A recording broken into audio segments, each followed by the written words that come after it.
Marsha P. Johnson and Sylvia Rivera are legendary trans women who are famous for the Stonewall Uprising. They did so much more than that, though, so we will start this series with them.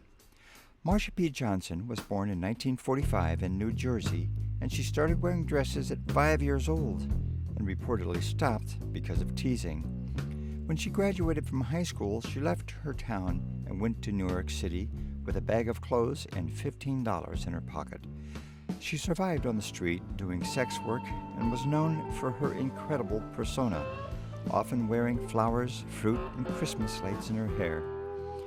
In spite of the unbelievable amount of violence she faced, she was known for being open, optimistic, and a devout Christian.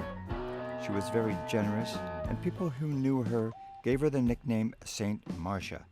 Whenever asked what the P in her name stood for, she would just say, "Pay it no mind." One of the people Marsha looked out for was a Latina woman named Sylvia Rivera. Sylvia fled to New York City at just 11 years old to escape her grandmother, who would beat her when she dressed up in makeup and feminine clothing. Sylvia had no one when she met Marsha.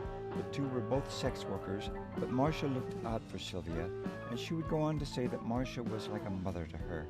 Marsha gave her a sense of stability, and Sylvia said she loved and cared for her like no one had done before. Both of these women are famous for their involvement in the Stonewall Uprising on Saturday, June 28, 1969. And on that night, the gay bar and dance club, the Stonewall Inn, was raided by police, and in an unheard of move at that time, the gay community fought back. Patrons who were not being arrested gathered outside, so when a young lesbian yelled, "Why don't you guys do something?" they did. Marsha and Sylvia were there, and one of them are credited with throwing the first rock at the cops. Then everyone started throwing rocks, bottles, and pennies, whatever they could find. Marsha later said she didn't arrive until after the riot had started, and is quoted as saying, "I threw the second rock. I did not throw the first." The Stonewall Uprising lasted 6 days, and Marsha and Sylvia were there for all of them.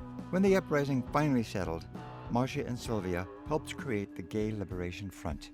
Then in 1970, Sylvia and Marsha founded the Street Transvestite Action Revolutionaries, or STAR, and they soon had enough funds to purchase a house which they called the Star House. They housed homeless LGBTQ youth and funded it by doing sex work so the kids who lived there wouldn't have to do it themselves.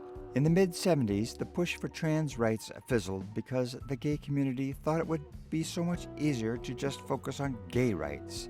When Sylvia tried to make a speech at a rally, she was booed, so she grabbed the mic and yelled, "If it wasn't for the drag queens, there would be no gay liberation. We were the front liners." Shortly after that, she attempted suicide, but Marsha saved her life. They continued the fight throughout their lives. Sylvia died of liver cancer in 2002. Marsha P. Johnson's 1992 death is still listed as mysterious circumstances. She was found in the Hudson River, and it was ruled a suicide. But in 2016, Victoria Cruz of the Anti-Violence Project worked to get the case reopened. Their legacy is kept alive by several LGBTQ support organizations, and New York City is even in talks to erect statues to both of them. You can learn more about these trans pioneers at the Marsha P. Johnson Institute and the Sylvia Rivera Law Project. Reporting for the St. Louis Metro Trans Umbrella Group, this is Jane Wilson of JannieLynnStudio.com.